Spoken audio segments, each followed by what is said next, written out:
भीड़ में खड़ा होना मकसद नहीं है मेरा, बल्कि भीड़ जिसके लिए खड़ी है वो बनना है मुझे। हेलो हाय, सफलता विथ अपर्णा में आपका स्वागत है। कैसे हैं आप लोग बताइएगा। उम्मीद है सब लोग स्वस्थ होंगे, सुरक्षित होंगे। सर्दियां बीच में 2 दिन कम हो गई थी, फिर सर्दी शुरू हो गई है, तो ख्याल रखिएगा, बहुत सारा ख्याल रखिएगा। लापरवाही मत कीजिएगा, ध्यान रखते रहिएगा, पढ़ते रहिएगा, पढ़ना मत छोड़िएगा।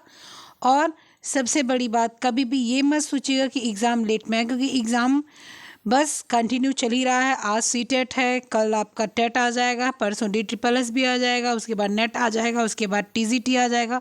तो एग्ज़ाम चलते रहेंगे, इसलिए प्रिपरेशन करते रहिए, ठीक है। इसी लय में आपका भी एग्जाम आ जाएगा। आज हम लोग यूथ प्रैक्टिस से 27 शुरू करेंगे। 26 हम लोगों ने एक्सटेंशन एजुकेशन का किया था। वो जब एक्सटेंशन एजुकेशन में और पढ़ाऊंगी तब उसको मैं फिर वही एक्सटेंशन एजुकेशन वाला करवाऊंगी। अभी हम लोग जो 25 किए थे और उसको करके हम लोगों ने 160 क्वेश्चन उसका हम लोगों ने किया था, ठीक है। 160 क्वेश्चन उसका हम लोगों ने था। आज उसी 160 के आगे से 161 के आगे से हम लोग क्वेश्चन शुरू करेंगे, ठीक है। उस चैप्टर का नाम है उपचारात्मक पोषण। उपचारात्मक पोषण का मैंने 3 भाग डाल दिया है, आज चौथा और आखिरी भाग होगा। और उपचारात्मक पोषण के बाद हम लोग शुरू करेंगे दूसरा क्या, उपचारात्मक पोषण के बाद हम लोग शुरू करेंगे खाद्य परीक्षण एवं संग्रह, ठीक है। समझ गए आप लोग। उपचारात्मक पोषण का 161 क्वेश्चन से देखना चालू करिए। 161 क्वेश्चन जो पुरानी यूथ है उसमें है, नई यूथ में अपना वो जो है थोड़ा सा मर्ज हो गया है, तो भी लेकिन है सब में वो क्वेश्चन, ठीक है। आज 161 क्वेश्चन से हम लोग शुरू करेंगे, तो लास्ट तक बने रहिएगा, बीच में छोड़ के मत जाइएगा। और साथ साथ लाइक शेयर सब्सक्राइब करना मत भूलिएगा, और लाइक करना तो बिल्कुल मत भूलिएगा। चलिए शुरू करते हैं। तो फर्स्ट क्वेश्चन यानी कि आज हम लोग का पहला क्वेश्चन क्या है, हम लोग का पहला क्वेश्चन है JNC7। क्या है पहला क्वेश्चन हम लोगों का? पहला क्वेश्चन है JNC7 के वर्गीकरण के अनुसार सिस्टोलिक और डायस्टोलिक रक्तचाप में हस्तक्षेप करने का स्तर क्या है? SBP 120 ग्रेटर देन और DBP ग्रेटर देन 80, ठीक है। तो S का मतलब होता है सिस्टोलिक, ठीक है, S का मतलब होता है सिस्टोलिक, और D का मतलब होता है diastolic, diastolic.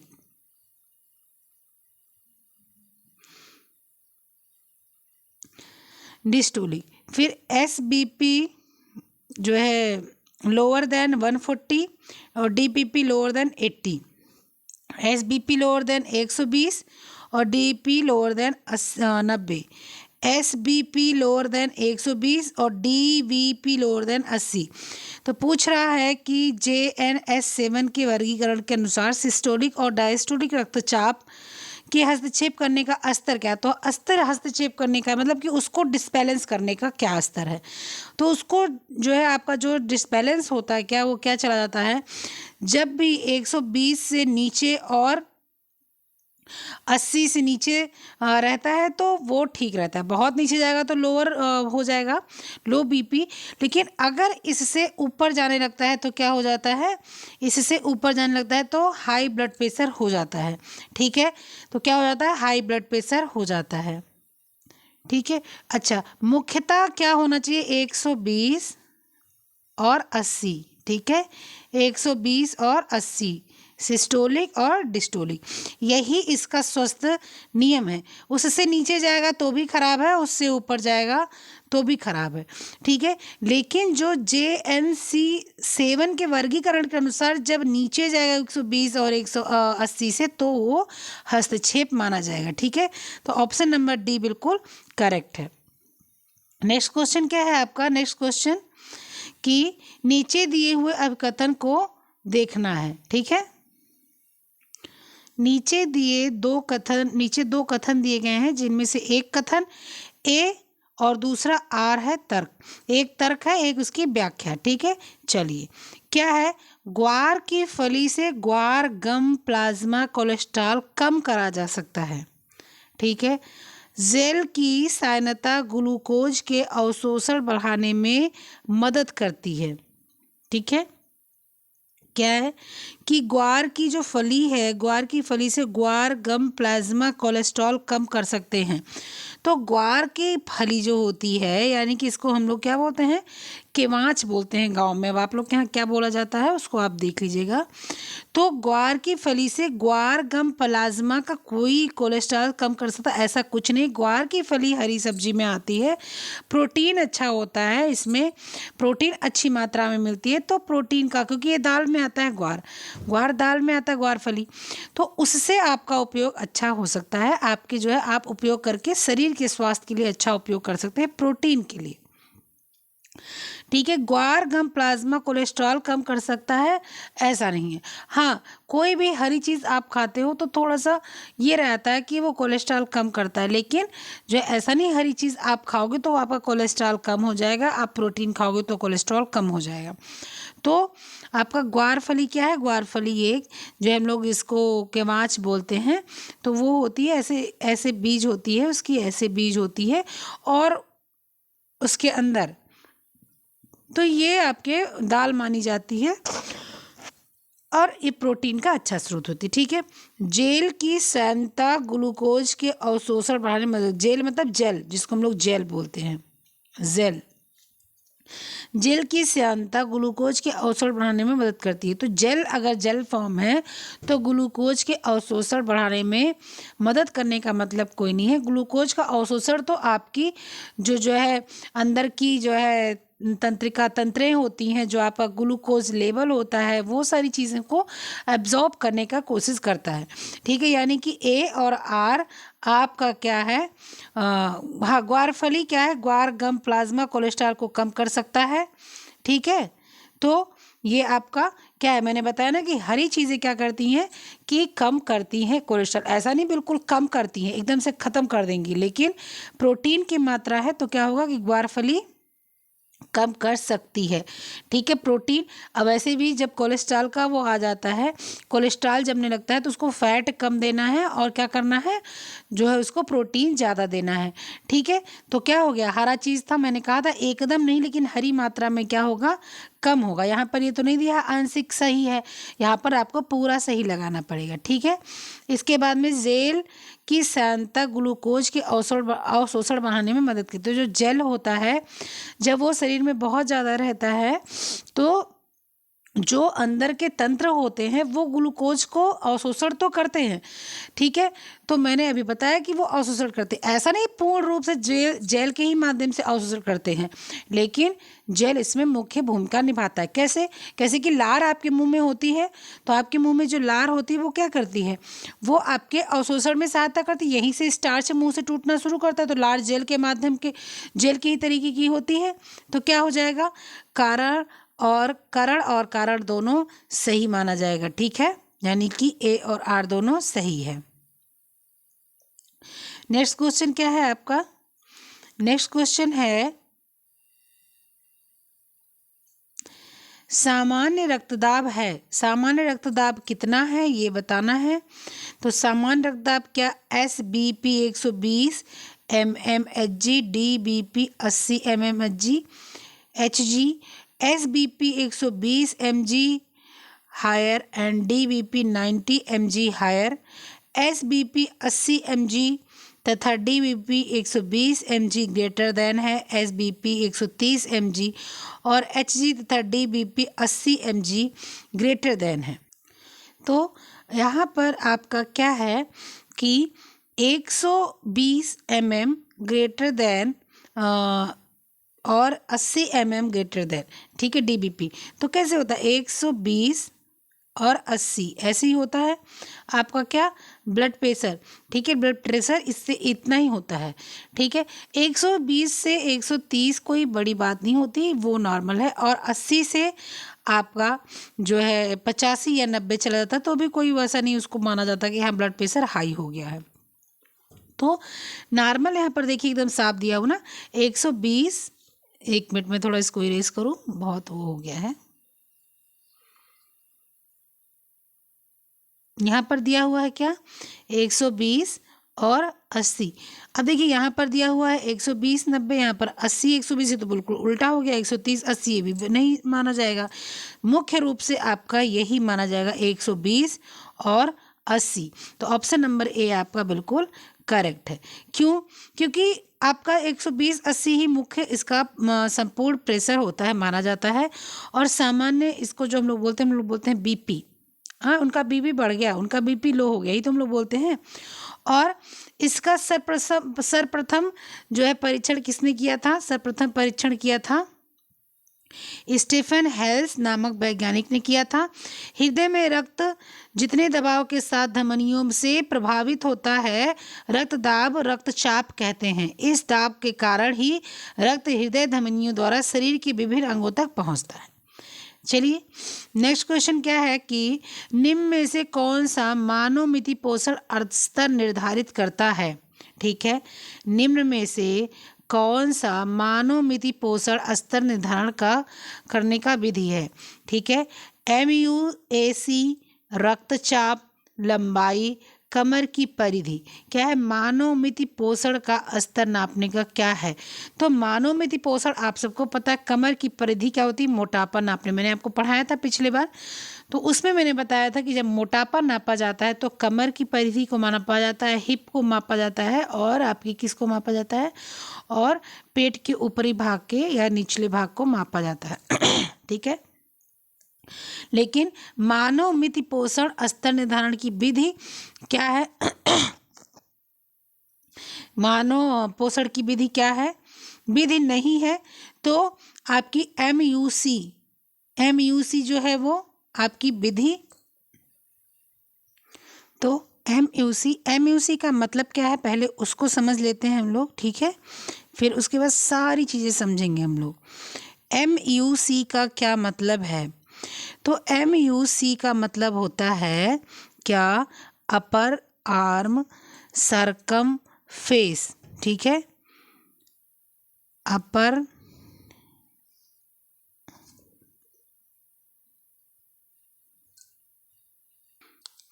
Mid upper arm circumference. ठीक है, इसको मैं लिख दूं क्या? MUC का फुल फॉर्म MUAC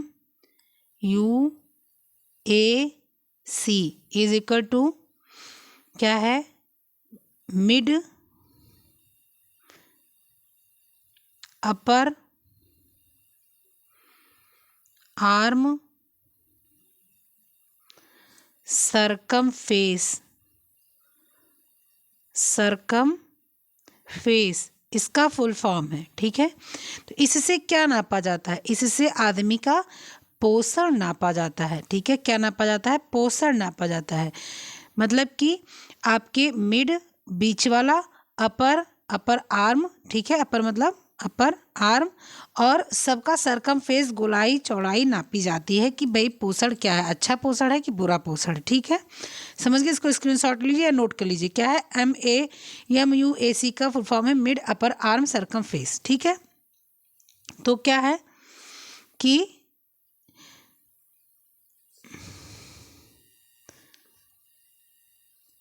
तो क्या है कि कौन सा मानवमिति पोषण स्तर निर्धारण की विधि नहीं है?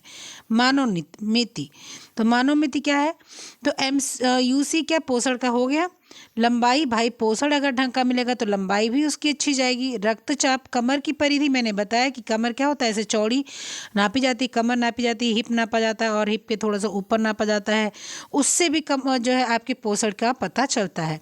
ACD आपका पोषण का पता चलता है और रक्तचाप में पोषण का पता नहीं चलता, इसलिए ये ऑप्शन आपका इसके लिए सही होगा।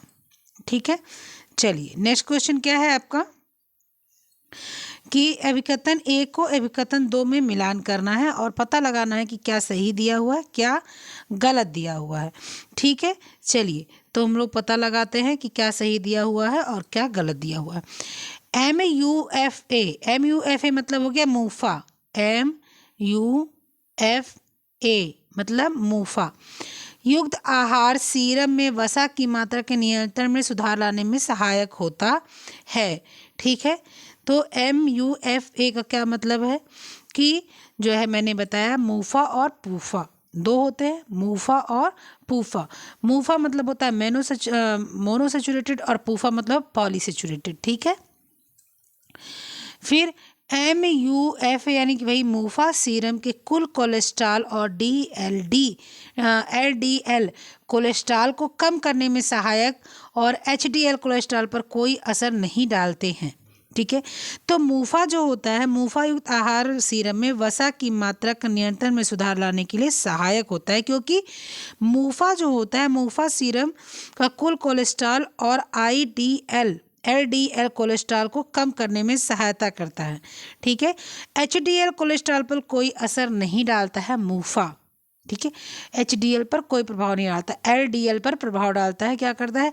LDL कोलेस्ट्रॉल को कम, LDL नुकसानदायक है, HDL जो है नहीं नुकसानदायक है। तो LDL पर क्या करता है? LDL पर क्या करता है? प्रभाव डालता है, LDL को कम करने की कोशिश करता है। क्या? मूफा। सही है। तो ऑप्शन आर और ऑप्शन दोनों क्या है? सही है। तो क्या हो जाएगा? ऑप्शन आर और ए और आर दोनों आपका ऑप्शन सही है, ठीक है। चलिए नेक्स्ट क्वेश्चन क्या है आपका, आइए देखते हैं कि निम्नलिखित में से कौन सा उत्तम कोलेस्ट्रॉल का अंश है? Low density lipoprotein cholesterol, very low density lipoprotein, high density lipoprotein या ट्राइग्लिसराइड, ठीक है। तो आपका क्या है कि लो डेंसिटी लिपोप्रोटीन कोलेस्ट्रॉल सबसे उत्तम की बात हो रही, तो लो डेंसिटी कोलेस्ट्रॉल अगर होगा तो वो उतना अच्छा नहीं माना जाएगा जितना, भाई इसकी डेंसिटी लो है, डेंसिटी मतलब भार कम है इसका, तो भार कम है तो ये क्या होगा, ये जो है आपको नुकसान ही पहुंचाएगा, ठीक है। वेरी लो, एकदम लो डेंसिटी, डेंसिटी मतलब घनत्व होता है, मतलब कि आपका वो घनत्व माना जाता है, भार माना जाता है, जो घना चीज़ होता है उसको बोला जाता है। तो बिल्कुल लो डेंसिटी। अब लो डेंसिटी मतलब कि ये जब डेंसिटी इसकी लो होगी तो क्या होगा, ये तैरेगा, लिपोप्रोटीन कोलेस्ट्रॉल तैरेगा, कोलेस्ट्रॉल तैरेगा तो जमेगा। बिल्कुल लो रहेगा तो क्या होगा, तो भी वो जमेगा। हाई डेंसिटी लिपोप्रोटीन होगा, अगर बहुत हाई डेंसिटी होगा तो भी नुकसान करेगा, हार्ट अटैक की समस्या लेकर आएगा, ठीक है। लिपोप्रोटीन क्या है, पहले क्या है वो समझते हैं। तो लिपोप्रोटीन क्या है? तो लिपोप्रोटीन का मतलब होता है कि कोलेस्ट्रॉल, लिपिड और प्रोटीन से बनता है, उसको हम लोग बोलते हैं लिपोप्रोटीन। किससे? कोलेस्ट्रॉल, लिपिड और किससे, जो है प्रोटीन से बनता है, उसको हम लोग क्या बोलते हैं? लिपोप्रोटीन। अब लो डेंसिटी की लिपोप्रोटीन का अर्थ बताएं तो LDL, अब LDL तो एकदम से आपको पता ही नुकसानदायक है। वेरी लो VL और DL, ये भी तो एकदम में खराब है। हाई डेंसिटी HDL हृदय के लिए अच्छा होता है। ट्राइग्लिसराइड जो होता है, ट्राइग्लिसराइड एक उच्च स्तर का, जब ट्राइग्लिसराइड भी एक कोलेस्ट्रॉल का जो है एक प्रकार है, लेकिन जब ये नॉर्मल रहता है तो ठीक है, लेकिन अगर ये ज़्यादा, थोड़ा सा भी अगर ज़्यादा होता है तो ये क्या करता है, नुकसान पहुंचाने लगता है। तो इस क्वेश्चन का सबसे अच्छा आंसर होगा high density lipoprotein, HDL, high density lipoprotein. इसका आंसर क्या होगा? High density lipoprotein. जिसके पास ये होगा वो सही कर लेगा, ठीक है। चलिए नेक्स्ट क्वेश्चन आपका क्या है, आइए देखते हैं। नेक्स्ट क्वेश्चन, निम्नलिखित में से एक अच्छा कोलेस्ट्रॉल जाना जाता है, कौन सा?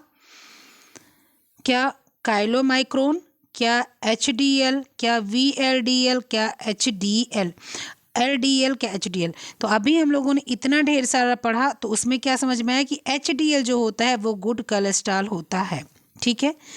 यानी कि जो है LDL 200 mg से कम और HDL 400 mg से कम जो है होना चाहिए। कहने का मतलब HDL जो होता है ये क्या है, एथेरोस्क्लेरोसिस के खतरे को कम करने के लिए HDL और LDL की मात्रा होनी चाहिए। कितनी? HDL 200 mg प्रतिशत से कम और HDL 40 है, 40 mg प्रतिशत से कम, 40 नहीं 400। तो क्या होता है कि HDL जो होता है वो आपका अच्छा माना जाता है इसीलिए, ठीक है। चलिए नेक्स्ट क्वेश्चन आइए क्या है देखते हैं। वयस्क व्यक्ति के लिए सामान्य सिस्टोलिक और डायस्टोलिक रक्तचाप क्या है? वयस्क के लिए क्या है? क्या 140/100 या 120/80 या 120/90 या 110/70? तो आप सबको पता है कि सबसे उचित आपका यही है 120/80। उसके बाद जब वो सब ये नहीं रहे 120/80, तो हम लोग देखेंगे कि प्रौढ़ावस्था में 120 का 130 चला जाए, कोई फर्क नहीं पड़ता, तब देखेंगे हम लोग। लेकिन अभी के लिए 120/80 है तो यही मानेंगे। ठीक है, चलिए नेक्स्ट क्वेश्चन क्या है? उच्च रक्तचाप होने से जो समस्याओं का खतरा होता है उसको सिस्टोलिक और डायस्टोलिक रक्तचाप निम्न होना चाहिए। उच्च रक्तचाप से होने वाली समस्याओं के खतरे को कम करने के लिए सिस्टोलिक और डायस्टोलिक रक्तचाप कितना होना चाहिए? ग्रेटर देन 120 mm Hg और 85 Hg, 125 ग्रेटर देन और 80 mg, 80 mm और 120 mm, 120 और आपका 80। तो 120 और 85 यहाँ मैंने भी बताया कि अगर 120/80 नहीं है तो भी मानेंगे। तो इसमें 120/80 है और सीधा है, यहाँ पर 180 120 है लेकिन उल्टा है। ठीक है, क्या है? Hg और ये mm और mm जो है ये उल्टा है। ठीक है, तो क्या हो जाएगा? 120 सिस्टोलिक और 80 डायस्टोलिक। ऑप्शन नंबर डी बिल्कुल करेक्ट है। ठीक है, नेक्स्ट क्वेश्चन क्या है आपका? उच्च रक्तचाप, एक मिनट इसको मैं छोटा करूं थोड़ा सा।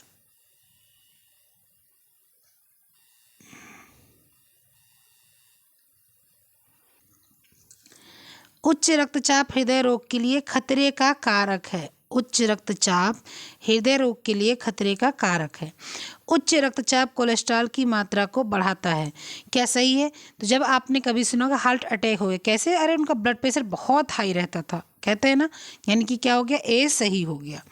इसको उच्च रक्तचाप कोलेस्ट्रॉल। अब देखिए, ठीक है, हृदय रोग का घात, चलो ये तो हम लोगों ने व्यवहारिक जान लिया। अब क्यों?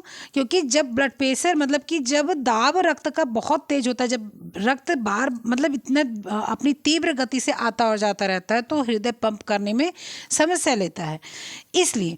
और उच्च रक्तचाप कोलेस्ट्रॉल की मात्रा को बढ़ाता है। तो उच्च रक्तचाप क्या करता है? कोलेस्ट्रॉल की मात्रा को क्या करता है? बढ़ाता है। तो स्वस्थ मनुष्य में कितना होना चाहिए? 120/80 होना चाहिए। ठीक है, अधिक अगर अंतर आता है तो समस्या बढ़ जाती है, हृदयघात का जो है समस्या आ जाती है। उच्च रक्तचाप के रोगियों को अधिक खतरनाक होता है क्योंकि इसमें कोलेस्ट्रॉल की मात्रा भी बढ़ जाती है। तो यानी क्या है? ऑप्शन ए और आर आपका दोनों करेक्ट है। ठीक है, चलिए नेक्स्ट क्वेश्चन क्या है, आइए देखते हैं। नेक्स्ट क्वेश्चन क्या है कि एथेरोस्क्लेरोसिस के खतरे को कम करने के लिए LDL और HDL की निम्न मात्रा को क्या करना है? होना चाहिए। HDL 200 mg, ठीक है, LDL 200 mg प्रतिशत, LDL 240 mg प्रतिशत, HDL 200 mg प्रतिशत, HDL 240 mg प्रतिशत। इसको मिलाना है किससे? कि से कम और HDL 40 mg प्रतिशत से अधिक। ठीक है, या से कम और HDL 50 mg से अधिक, से कम और HDL 40 mg से अधिक, से कम और HDL 40 mg से कम, तो मिलाना है।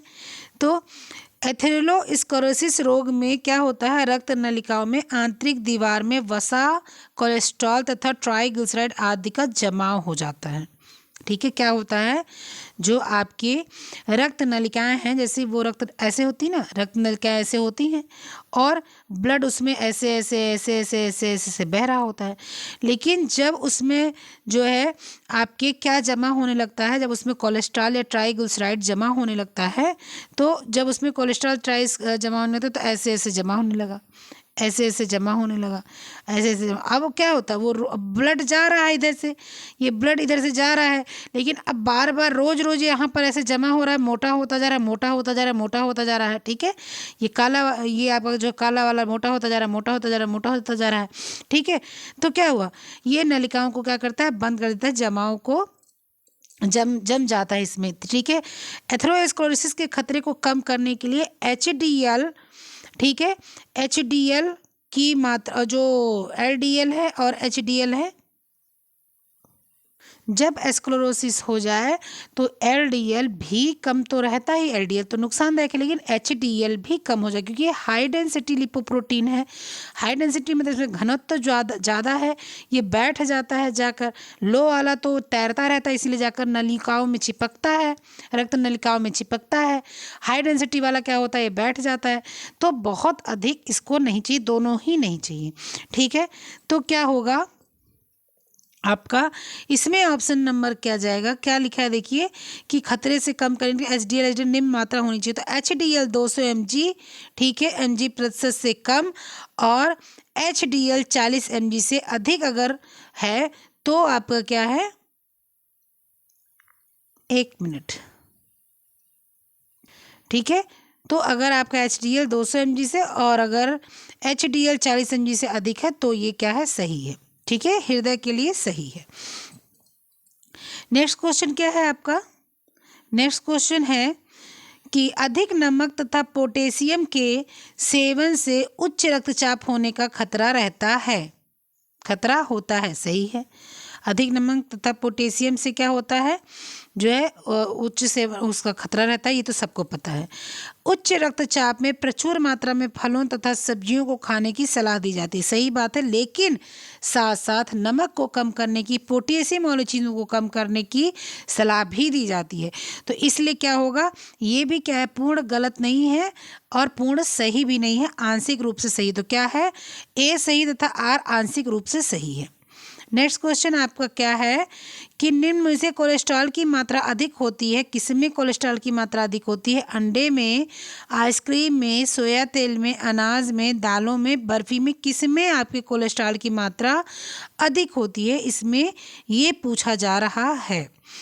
तो कोलेस्ट्रॉल सबको पता है कि प्राणी जगत से प्राप्त स्टेरॉल है, यह जीवित मनुष्य व एवं जानवरों के लीवर में, पीयूष ग्रंथि में, मस्तिष्क परिधीय तंत्रिकाओं में पाया जाता है। कोलेस्ट्रॉल अंडे के पीले भाग में, मक्खन में, घी में, पनीर में, ठीक है, आपके डालडा में और यकृत में, मांस में, ठीक है, इन सब में अधिक पाया जाता है। किसमें, इन सब चीज़ों में, खासकर जमने वाली चीज़ों में तो अधिक पाया ही जाता है। तो किसमें किसमें, अंडे में हो गया पहली बात, कोलेस्ट्रॉल ज़्यादा पाया गया, ठीक है। उसके बाद में किस में पाया गया, उसके बाद में आपकी आइसक्रीम, क्योंकि मीठा है तो कोलेस्ट्रॉल ज़्यादा पाया जाएगा, ठीक है। अंडा है, क्या हो गया आपका, उसके बाद में सोया तेल में नहीं पाया जाता, अनाज में नहीं पाया जाता और दालें में नहीं पाया जाता, ये बर्फ़ी मीठी है, इसमें पाया जाएगा। तो क्या हो जाएगा, 1 2 4, तो 1 2 4 ऑप्शन नंबर डी बिल्कुल करेक्ट है। नेक्स्ट क्वेश्चन आपका क्या है, ये देखते हैं। नेक्स्ट क्वेश्चन है कि उच्च रक्तचाप रोगी के आहार में सोडियम प्रतिबंधित करना चाहिए, उच्च रक्तचाप के लिए बिल्कुल सही बात है ये, ठीक है। सोडियम प्रतिबंधित आहार अल्पमूत्रता की स्थिति में दिया जाता है। सोडियम प्रतिबंधित आहार किसमें, जो है जब अति मूत्रता की अवस्था आ जाती है, अल्प मूत्रता की स्थिति आ जाती है, तब जो है प्रतिबंधित कर दिया जाता है सोडियम। तो क्या है कि जो है अगर सोडियम अल्प मूत्रता की स्थिति है तो सोडियम उसको नमक बढ़ाना पड़ेगा ना। अच्छा, नमक बढ़ा देंगे तो क्या हो जाएगा, जो है रोगी को क्या, रक्तचाप बढ़ जाएगा, ठीक है। लेकिन सोडियम या पोटेशियम जो है शरीर में बढ़ाना पड़ेगा, तभी मूत्रता की अधिकता होगी, ठीक है। तो क्या आ जाएगा इसमें, ए तो आपका सही है, ऑप्शन ए और आर नहीं, दोनों तो बिल्कुल सही नहीं है, दोनों गलत भी नहीं है, एक गलत परंतु आर सही स्पष्टीकरण नहीं है, स्पष्टीकरण है बिल्कुल नहीं है। तो यही आपका बचा, ए सही है परंतु जो आर है वो सही स्पष्टीकरण भी नहीं है, और क्या है, ये उचित भी बात नहीं बता रहा है, ठीक है। तो ऑप्शन नंबर बी बिल्कुल करेक्ट है। नेक्स्ट क्वेश्चन क्या है, जिन तेलों में मध्यम चेन ट्राइग्लिसराइड MCT अधिक मात्रा में होती है, भोजन पकाने के लिए उसे पसंद करना चाहिए। कारण, MCT रक्त में LDL कोलेस्ट्रॉल की मात्रा को कम करते हैं और HDL कोलेस्ट्रॉल की मात्रा पर कोई प्रभाव नहीं डालते हैं। तो मैंने अभी बताया कि ट्राइग्लिसराइड का मतलब क्या होता है। ट्राइग्लिसराइड क्या होता है, ये रक्त में जो है एक जो है घुलने वाला जो है प्रोटीन और लिक्विड कोलेस्ट्रॉल, ये सारी चीज़ें होती हैं। ठीक है, ट्राइग्लिसराइड। ओके, तो क्या है, जिन तेलों के मध्यम चेन ट्राइग्लिसराइड अधिक मात्रा में होते हैं भोजन पकाने के लिए पसंद करना चाहिए। सही बात है। कैसे होते हैं ट्राइग्लिसराइड, ऐसे होता है, ऐसे होता है, ऐसे होता है, इसकी चेन ऐसे बनी होती है। ठीक है, उनको खाना पकाने के लिए जो है उपयोग, जिससे कि आपका क्या हो जाता है, वो आपका सरसों का तेल आ गया, आपका जो है तिल का तेल आ गया। तो ये सब चीज़ें क्या है, ये अच्छी हैं। अधिक नहीं लेना चाहिए कोई भी चीज़। और रक्त में एलडीएल, हाँ, और कोलेस्ट्रॉल की मात्रा को कम करता है, और एचडीएल कोलेस्ट्रॉल की मात्रा पर कोई प्रभाव नहीं डालता। तो यही आपका सही है। ठीक है, यही आपका सही है। तो ए और आर क्या है आपका, ए और आर जो है दोनों सही है, बिल्कुल सही है। ए और आर दोनों सही नहीं है, नहीं ये नहीं होगा, और गलत है ये भी नहीं होगा। ए आर सही वर्णन है। ठीक है, और ए आर का सही वर्णन नहीं, तो ये आपका सी बिल्कुल सही होगा। नेक्स्ट क्वेश्चन क्या है आपका, कोलेस्ट्रॉल और पित्त वर्णन या कैल्शियम कार्बोनेट या कैल्शियम फॉस्फेट की मुख्यतः गाल स्टोन बने होते हैं। कोलेस्ट्रॉल और पित्त वर्णन या कैल्शियम कार्बोनेट या कैल्शियम फॉस्फेट से मुख्यतः गॉल स्टोन बने होते हैं। गॉल स्टोन बनने की बढ़ी दर खाने के समय में लंबे अंतराल रात में व्रत से संबंधित हैं, क्योंकि व्रत के समय संतुष्ट पित्त के पित्ताशय में पहुंचने पर अवसर बढ़ जाता है। फिर से मैं बोलूँगी, समझिएगा। कोलेस्ट्रॉल और पित्त वर्णन, कोलेस्ट्रॉल और पित्त वर्णन, पित्त वर्णन मतलब जो आपका पित्ताशय होता है, गॉल ब्लैडर होता है, या कैल्शियम कार्बोनेट या कैल्शियम फॉस्फेट से मुख्यतः गॉल स्टोन बने होते। तो सही बात है, गॉल स्टोन कैल्शियम से ही बने होते। कैल्शियम एकत्रित हो जाता है तभी क्या होते हैं, गॉल स्टोन बनते हैं। ठीक है, तो ये अपनी जगह बिल्कुल सही। क्या कोई पत्थर थोड़ी है कि शरीर में जा रहा है और वो जो है आपके शरीर में जाकर बन रहा है। जो है जो गॉल जो आपकी स्टोन है वो कैल्शियम के ही इकट्ठा हो जाते हैं वो। ठीक है, गॉल स्टोन बनने की बढ़ी दर मतलब जो गॉल स्टोन है वो ज़्यादा बन रहे हैं खाने के समय में लंबे अंतराल, मतलब कि जब खाने के समय में लंबा आपका गैपिंग हो जाता है, रात में व्रत से संबंधित है। मतलब गैपिंग जब हो जाती है उससे वजह से, मतलब कि गॉल स्टोन तब बनता है जब आपके रात में खाने में गैपिंग हो जाती है या आप व्रत रखते हो। ठीक है, क्योंकि व्रत के समय संतुष्ट पित्त के पित्ताशय में पहुंचने का अवसर बढ़ जाता है, क्योंकि जब आप व्रत रखते हो तो पित्ताशय ज़्यादा सक्रिय होता है। ठीक है, तो क्या है इसका ए और आर दोनों सही है। ए आर सही है, परंतु केवल आर ही ए का कारण नहीं है। ठीक है, या आपका क्या है, या आपका है ए और आर दोनों सही है या ए और आर दोनों गलत है। तो ए और आर दोनों सही है, परंतु आर ही ए के दो कारण नहीं है। जैसे जब लोग व्रत रखते हैं तो ही सिर्फ ऐसा कुछ नहीं है, व्रत रखने से ही नुकसान नहीं होता।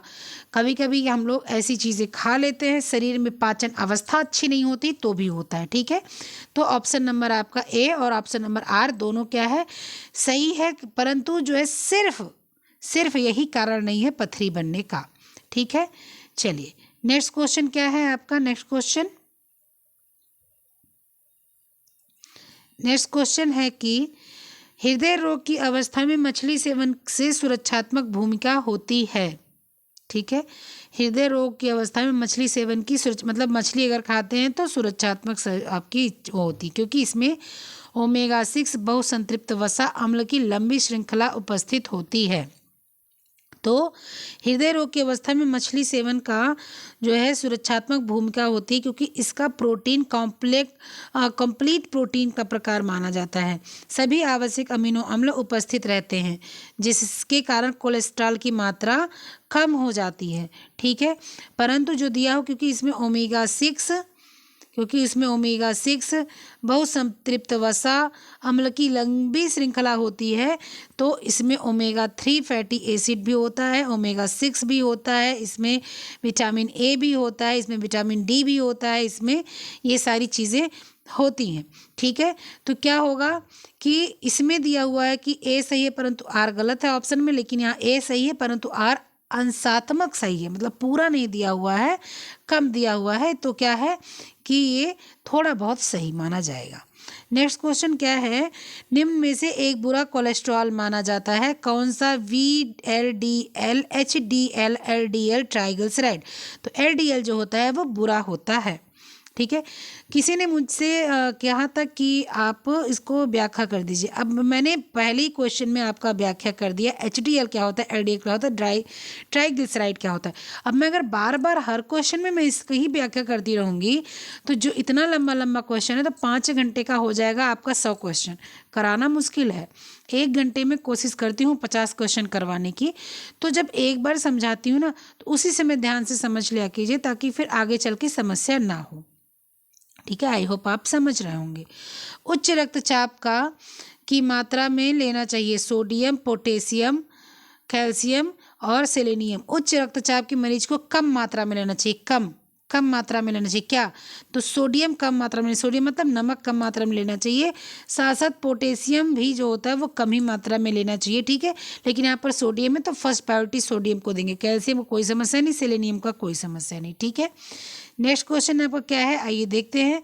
सोडियम प्रतिबंधित सलाह दी जाती है, किसमें दी जाती है? पेप्टिक अल्सर में, इन्फ्लूजा में, उच्च रक्तचाप में, डायरिया में। तो जो पेप्टिक अल्सर होता है तो इसमें क्या आपको, इसमें आपको खुरदुरी चीज़ें यानी कि इसमें फाइबर हो वो चीज़ें कम दी जाती हैं। इन्फ्लूजा, तो इन्फ्लूजा आपका एक वायरल है, संक्रमण है, जो हम लोग को सर्दी जुकाम हो जाता है, ये सब हो जाता है। तो इसमें हम लोग क्या देंगे, इसमें लोग ठंडा चीज़ें, खट्टी चीज़ें, ठंडी चीज़ें नहीं देंगे, खट्टी चीज़ें दे सकते हैं, विटामिन सी। उच्च रक्तचाप में सोडियम प्रतिबंधित होता है। डायरिया में आपका सोडियम नहीं, आपको सोडियम तो देना होता है, WORS में देना पड़ता है। ठीक है, तो आपका ऑप्शन नंबर सी बिल्कुल सही जाएगा। नेक्स्ट क्वेश्चन क्या है आपका, नेक्स्ट क्वेश्चन देखते हैं। नेक्स्ट क्वेश्चन है कि BMI एक व्यक्ति के बारे में बताता है। BMI क्या बताता है? मोटापा बताता है, रक्तचाप बताता है, ऊंचाई बताता है, व्यक्तित्व बताता है। तो BMI जो है वो एक व्यक्ति में क्या होता है कि आपका BMI बेसिल मेटाबॉलिक, BMI का बेस क्या है, बॉडी मास इंडेक्स। BMR क्या होता है आपका, BMR आपका क्या होता है, बेसिक मेटाबॉलिक रेट। ठीक है, तो ये होता है। अब BMI का क्या आपका बताता है, क्या? मोटापा, रक्तचाप, ऊंचाई, व्यक्तित्व। तो रक्तचाप तो बिल्कुल निकाल दीजिए और व्यक्तित्व भी बिल्कुल निकाल दीजिए, बच्चा मोटापा और ऊंचाई। ठीक है, तो बॉडी मास इंडेक्स एक व्यक्ति की जो है वजन और ऊंचाई से प्राप्त किया गया मूल्य है, को शरीर की ऊंचाई के वर्ग में द्वारा बांटी गई वस्तु के रूप में परिभाषित किया जाता है। तो आपका BMI बॉडी मास इंडेक्स आपका वजन और मतलब मोटापा और ऊंचाई, मोटापा और मतलब कि वजन और लंबाई, वजन और लंबाई दोनों बताता है। ठीक है, वजन और लंबाई दोनों बताता है। तो आप क्या बोलेंगे, ये दोनों बताता है, दोनों होना चाहिए यहाँ पर। दो एक दिया हुआ है, तो एक दिया हुआ है, एक दिया हुआ है, तो एक देने की वजह से मोटापा, ऊंचाई लगा सकते हैं हम लोग, ऊंचाई लगा सकते हैं, लेकिन यहाँ पर दोनों देना चाहिए था। ठीक है, इसमें कहा देना दोनों देना चाहिए था इसको। चलिए नेक्स्ट क्वेश्चन क्या है, आइए देखते हैं नेक्स्ट क्वेश्चन।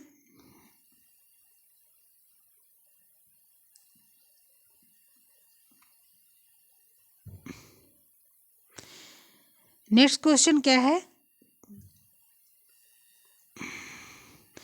हाइपरटेंशन का कारण होता है निम्न रक्तचाप, उच्च रक्तचाप, उच्च पल्स चाप और निम्न पल्स चाप। तो जब आपका रक्तचाप बढ़ जाता है तो अपने आप जो आपका जो है पल्स रेट है वो भी जो है बढ़ जाती है। ठीक है, तो क्या हो जाएगा, उच्च रक्तचाप जो है आपका हाइपरटेंशन का कारण बनता है। ठीक है, फिर क्या है कि व्यक्ति का रक्तचाप सामान्य कहलाएगा यदि अनुशीतलन या एवं प्रकुचलन दाब है। व्यक्ति का रक्तचाप सामान्य कहलाएगा यदि अनुशीतलन एवं प्रकुंचन दाब है। अनुशीतलन मतलब क्या होगा, सिस्टोलिक, और प्रकुंचन मतलब हो गया डायस्टोलिक। ठीक है, डायस्टोलिक और अनु मतलब सिस्टोलिक। ठीक है, समझ गए ना। सिस्टोलिक ये थोड़ा हिंदी में दिया हुआ है, इसलिए ये समझने में सबको कमी आएगी, कोई बात नहीं, मैं बता दी। 120 90, 110 80, 140 100, 120 80। तो मैंने कितना बार आपको बताया कि जब कभी भी अगर 120 80 है तो कुछ और नहीं लगाएंगे, ठीक है। ऑप्शन नंबर डी बिल्कुल करेक्ट है। नेक्स्ट क्वेश्चन क्या है आपका, निम्न सोडियम युक्त आहार की संतुति की जाती है, मतलब किस में निम्न सोडियम युक्त आहार दिया जाता है? मधुमेह के रोगी को, उच्च रक्तचाप के रोगी को, कब्ज के रोगी को, पीलिया के रोगी को। तो जो है उच्च रक्तचाप के रोगी को मधुमेह नहीं है, पीलिया वाले रोगी को नमक खिलाना चाहिए ताकि उनको पानी बने शरीर में, उनको जुकाम वगैरह उनको हो। कब्ज की रोगी को पानी पीना चाहिए, मधुमेह के रोगी को नमक से नहीं मीठा इनको मना किया जाता है, ठीक है। चलिए नेक्स्ट क्वेश्चन क्या है आपका, नेक्स्ट क्वेश्चन, के रोगियों को प्रोटीन युक्त आहार देने से मना किया जाता है? किसके? गुर्दे के रोगी को, अल्सर, मधुमेह, कब्ज।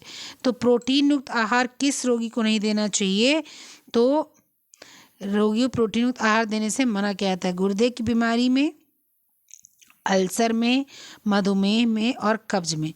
तो कब्ज में भी प्रोटीन युक्त आहार नहीं देना चाहिए, अल्सर में भी नहीं देना चाहिए और गुर्दे की बीमारी में भी नहीं देना चाहिए।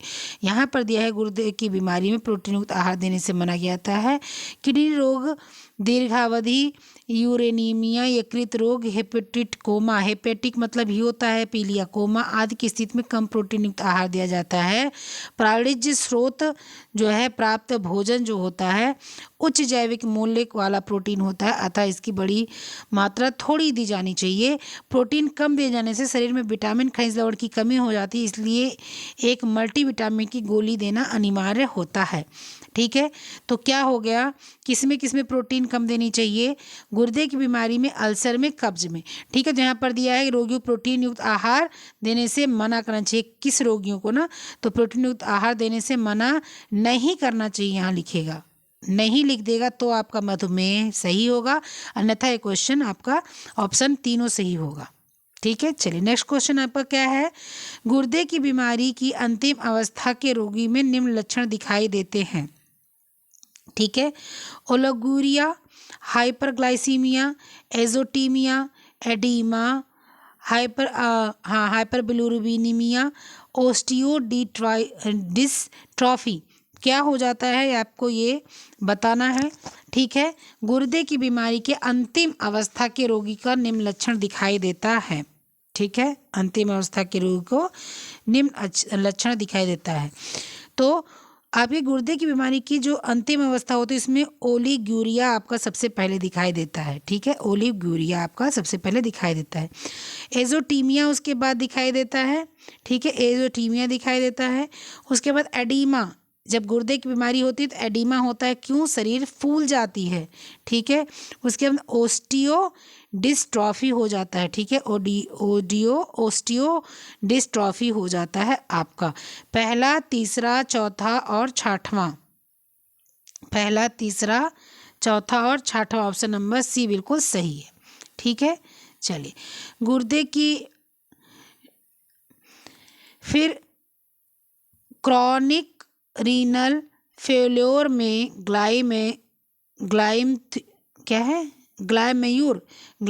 निस्पंदन गति 15 mm से कम हो जाता है, ठीक है। क्रॉनिक रीनल फेल्यूर में ग्लाइमेल्यूर निस्पंदन गति 15 mm से कम हो जाता है। और तर्क क्या है, क्रॉनिक रीनल फेल्योर रोगी को अधिक मात्रा में प्रोटीन और सोडियम युक्त आहार देने की परामर्श देती है, ठीक है। तो पहले क्रॉनिक रीनल फेल्योर क्या है इसको हम लोग समझते हैं। तो किडनी का काम क्या होता है, किडनी का काम होता है खून फिल्टर करना, और किडनी का काम खून फिल्टर करना होता है। और जब किडनी खून फिल्टर बंद कर देती तभी क्या हो जाता है, क्रॉनिक रीनल फेल्योर हो जाता है। क्या हो जाता है, क्रॉनिक रीनल फेल्योर हो जाता है। ये क्या करते हैं, ये खून फिल्टर करना बंद कर देता है किडनी आपका, ठीक है। और क्रॉनिक रीनल फेल्योर के रोगी को अधिक मात्रा में प्रोटीन और सोडियम युक्त आहार का परामर्श दिया जाता है, ठीक है।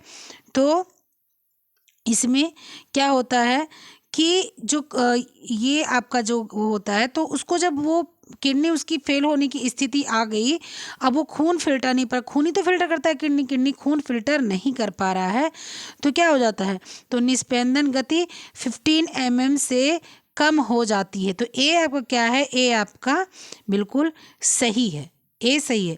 और आर क्या है, क्रॉनिक रीनल फेल्योर रोगी अधिक मात्रा में प्रोटीन और सोडियम युक्त आहार का परामर्श दिया जाता है। अधिक मात्रा में ऐसा नहीं, बहुत अधिक मात्रा, हाँ थोड़ा अधिक मात्रा इसलिए ताकि पानी अगर जो है शरीर में हो जाएगा तो क्या हो जाएगा, खून थोड़ा पतला हो जाएगा तो किडनी को फिल्टर करना आसान हो जाएगा। ठीक है, तो क्या हो जाएगा कि जो है ये और ये दोनों सही, तो क्या लिखा हुआ, ए और आर दोनों सही है। ठीक, ए सही है, आर गलत है, ए आर सही है, ए गलत है, दोनों नहीं होगा। ठीक है, उसके बाद में आपका क्या है, उसके बाद में ए गलत और आर सही है। उसके बाद में क्या है आपका, ए सही है और आंशिक रूप से आर जो है सही है। ए आपका पूरा सही है, ए सही है, और आर आपका क्या है, आर आंशिक रूप से सही है। यही आपका ऑप्शन सही हो जाएगा, ये आप लोग लगा लीजिएगा। ऑप्शन नंबर क्या है, सी बिल्कुल आपका क्या है, करेक्ट है। ठीक है, ठीक, चलिए नेक्स्ट क्वेश्चन क्या है आपका, नेक्स्ट क्वेश्चन देखते हैं हम लोग। नेक्स्ट क्वेश्चन है क्या कि क्रॉनिक रीनल फीवर रोगी को प्रोटीन की मात्रा सीमित रखने और सोडियम की मात्रा पर प्रतिबंध लगाने की परामर्श दी जाती है। ठीक है, क्या है कि क्रॉनिक रीनल फेलियर है, जो मैंने भी बताया कि किडनी से संबंधित है, रोगी को प्रोटीन की मात्रा सीमित रखने के लिए कहा जाता है और सोडियम की मात्रा पर प्रतिबंध लगाने की परामर्श दी जाती है। ठीक है, फिर आर आपका क्या है कि क्रॉनिक रीनल फेलियर में ग्लाइमेरुलर निस्पंदन गति 15 मिलीमीटर मिनिमम लीटर पर मिनट की कम हो जाती है। ठीक है, ए और आर दोनों गलत है, ए और आर दोनों सही है, ए गलत है और आर सही है, और ए सही है और आर गलत है। क्या होगा, तो जो क्रॉनिक रीनल फेलियर की रोगी हैं उसकी प्रोटीन की मात्रा जो होती है वो थोड़ी सी ऐसी रखनी चाहिए कि शरीर हजम करने में जो है सक्षम हो। ठीक है, और सोडियम की मात्रा पर इसमें लिखा है प्रतिबंध लगाना चाहिए, लेकिन ऐसा नहीं है, सोडियम की मात्रा को जो ठीक ठाक रखना चाहिए, प्रतिबंध नहीं लगाना चाहिए, ताकि जो है पानी की मात्रा बनी रहे, खून जो है वो थोड़ा पतला रहे, ताकि जो है किडनी जो है ब्लड को प्यूरिफाई कर सके धीरे धीरे, वरना किडनी फेल हो जाएगी बिल्कुल से, तो खून काम नहीं करेगा, फिर डायलिसिस की अवस्था में रोगी आ जाएगा। ठीक है, पिछले बारे में मैंने अभी यही बताया था आपको कि उसमें अच्छा सोडियम की मात्रा कम की मात्रा पर प्रतिबंध लगाने की परामर्श भी इसीलिए दी जाती है ताकि पानी ज़्यादा ना हो, पानी ज़्यादा ना होने, तो किडनी कितना फिल्टर करेगी, वो तो ऑलरेडी ख़राब होने की स्थिति में आ गई है। तो जो है क्या है, ये इसमें प्रोटीन की मात्रा सीमित रखनी है, सोडियम की मात्रा पर भी थोड़ा सा प्रतिबंध लगाने की आवश्यकता है। ठीक है, तो क्या है, ए सही हो जाएगा। अब यहाँ तो आंशिक होना चाहिए, लेकिन आंशिक नहीं दिया हुआ है तो इसको सही मानना पड़ेगा। और ये अभी तो मैंने बताया कि रीनल फेलियर ग्लाइमेरुलर निस्पंदन गति 15 mm यानी मिलीलीटर मिनट से कम हो जाती है। तो क्या है, दोनों आपका क्या है, सही है, ए और आर दोनों सही है। नेक्स्ट क्वेश्चन, गुर्दे की निष्क्रियता वाले रोगियों को कौन कौन से लक्षण होते हैं, गुर्दे की जिसको निष्क्रिय होते हैं जिसका गुर्दा, उसके कौन कौन से लक्षण होते हैं।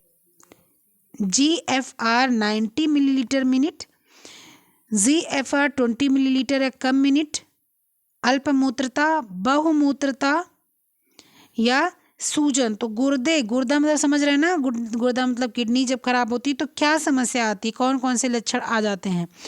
तो जब गुर्दा खराब होता है तो GFR 20 मिलीमीटर का कम मिनट, मैंने अभी बताया, जो यही क्या है, ग्लाइमेरुलर निस्पंदन गति।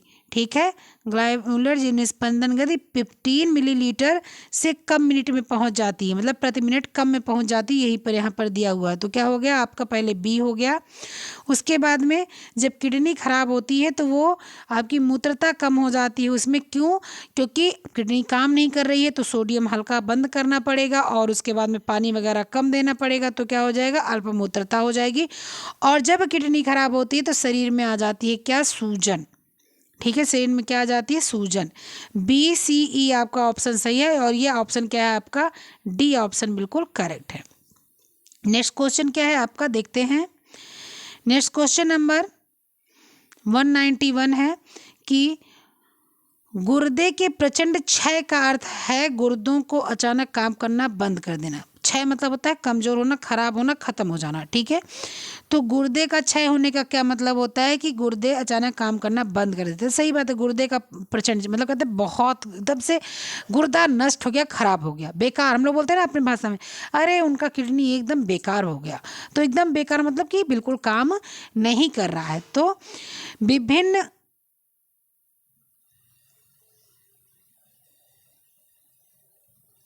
विभिन्न जीव विष या अत्यधिक रक्त हानि या सदमा गुर्दे के कार्य करने की क्षमता को प्रभावित करते हैं, बिल्कुल प्रभावित करते हैं। विभिन्न जीव विष मतलब कि जीव मतलब कोई जो है काट लिया हो, छिपकली, सांप, बिच्छू, ये सारी चीज़ें काट ली हो तो भी इस पे किडनी पे प्रभाव पड़ता है, क्योंकि ब्लड में प्रभाव पड़ता है। और जब ब्लड में प्रभाव पड़ेगा तो किडनी में प्रभाव पड़ेगा ही पड़ेगा। ठीक है, अत्यधिक रक्त हानि से भी पड़ता है। ठीक है, गुर्दे के कार्य करने की क्षमता, ये सबसे प्रभाव पड़ता है। तो क्या है, ए और आर क्या है, दोनों सत्य है।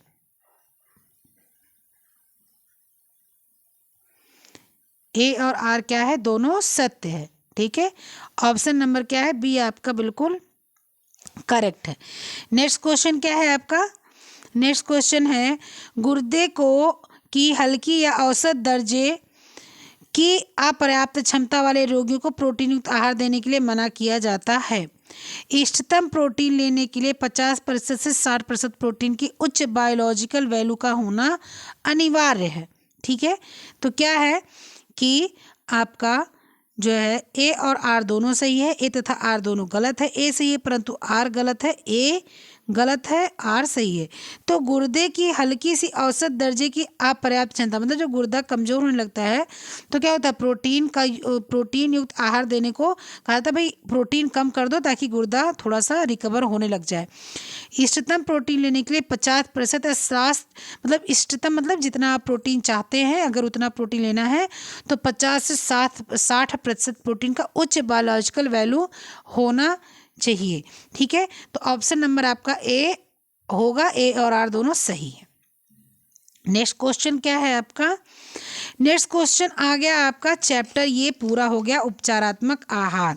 ठीक है, तो अगर आपको क्वेश्चंस अच्छे लगे हों तो लाइक कर दीजिएगा, शेयर करिएगा और नए होंगे तो सब्सक्राइब कर दीजिएगा। उपचारात्मक आहार का मतलब आ गया खाद्य परीक्षण एवं संग्रह। ठीक है, तो जितना क्वेश्चन कर पाएंगे इसमें भी हम लोग कर लेंगे। ओके जैम तथा जैली परीक्षण के लिए चीनी का कितना सांद्रण रख सकते हैं। ठीक है, जैम जेली के लिए चीनी कितना रखनी चाहिए। ठीक है, तो ये तो फिलहाल सबको ही पता होगा कि 65%, 75%, 40%, 50%। तो कम से कम 60 से 70% चीनी जब होता है तब जैम और जेली आपकी बढ़िया बनती है। ठीक है, चलिए, फलों और सब्जियों को काटने में एंजाइमी भूरापन को निम्न द्वारा रोका जा सकता है कैसे, संतुलन, पीएच बढ़ाना, एंटीऑक्सीडेंट का प्रयोग, पानी में डुबाना, हवा में खुला छोड़ देना। किस तरह से हम लोग करते हैं, तो सबसे पहले तो हम लोगों को क्या करना पड़ता है, सबसे पहले फलों और सब्जियों को काटने के लिए जो जो भूरापन, जैसे आलू होता है, बैगन होता है, इसमें भूरापन आता है, उनको कैसे संतुलन बना के रखना है। संतुलन कैसे, उनको धुल के जब काटा गया तो तुरंत ही उनको क्या कर दिया गया, तुरंत ही पानी में उनको डुबो दिया गया। ठीक है, या जब हम खाना बनाने जा रहे हैं बिल्कुल मसाला वसाला पीस के रख लिए, तभी जो है हमने क्या किया, अपने फलों को सब्जियों को अपने काट दिया। ठीक है, तभी अपने सब्जियों को हमने क्या किया, काटा। ठीक है, पीएच बढ़ाना। ठीक है, या एंटीऑक्सीडेंट का प्रयोग, कोई एंटीऑक्सीडेंट का प्रयोग भी किया जा सकता है, जैसे नींबू का हल्का सा रस निचोड़ सकते हैं पानी में। ठीक है, हल्का सा सिरका डाल सकते हैं, ऐसा कुछ। ठीक है, पानी में डुबोना। ठीक है, और हवा में खुला छोड़ देना। तो आप खुद बताओ, जब आलू अगर हम लोग काटते हैं तो पानी में डुबोते हैं, ऐसे एंटीऑक्सीडेंट का प्रयोग तो शायद ही कम लोग करते होंगे, लेकिन फिर भी करना चाहिए, संतुलन होना चाहिए। जैसे काटो तुरंत सब्जी बनाने ले जाओ। तो ए सी डी आपका ऑप्शन नंबर सही है। नेक्स्ट क्वेश्चन क्या है आपका, सुखाने से पहले सब्जियों को रसहीन कर देना चाहिए। ठीक है, रसहीनता के करने में प्रयुक्त उच्च ताप कुछ सूक्ष्म जीवों को सार देता है परंतु एंजाइमों को निष्क्रिय नहीं करता है। ठीक है, तो क्या है, ए और आर दोनों सत्य है, ए असत्य है परंतु आर सत्य है, ए सत्य है परंतु आर असत्य है, ए और आर दोनों असत्य है। तो जब आप सुखाने के लिए सब्जियों को रसहीन करते हैं, ये बिल्कुल सही बात है, ठीक है। और रसहीनता करने में प्रयुक्त उच्च ताप कुछ सूक्ष्म जीव को सार देता परंतु एंजाइम को निष्क्रिय नहीं करता। तो आप सबको पता है जब हम बहुत पका देते हैं कोई चीज़ तो उसके एंजाइम क्या होते हैं, निष्क्रिय हो जाते हैं, ठीक है। तो ए आपका सत्य है परंतु आर आपका असत्य है, ठीक है। चलिए नेक्स्ट क्वेश्चन क्या है आपका कि उच्च खाद्य पदार्थ को सुरक्षित रखने के लिए कितनी मात्रा में चीनी होनी चाहिए, चीनी होनी चाहिए ताकि अन्य परिरक्षक को आवश्यकता ना पड़े, ठीक है। तो जो चीनी होनी चाहिए वो आपकी कम से कम 60 से 70% होनी चाहिए, 10 से 20 नहीं, 30 से 40 नहीं, 40 से 50 नहीं। यहाँ पर ऑप्शन सी दिया हुआ है, ऑप्शन सी आपका गलत है, 60 से 70% होना चाहिए। नेक्स्ट है, किस कार्य प्रणाली के द्वारा नमक की उच्च सांद्रता परिरक्षक की तरह कार्य करता है। ऑप्शन क्या है इसका, पहला है नमी को घटाकर, पहला क्या है, नमी को घटाकर, नमी को घटाकर, ठीक है। दूसरा क्या है, एंजाइम की सक्रियता को घटाकर, एंजाइम की सक्रियता को घटाकर,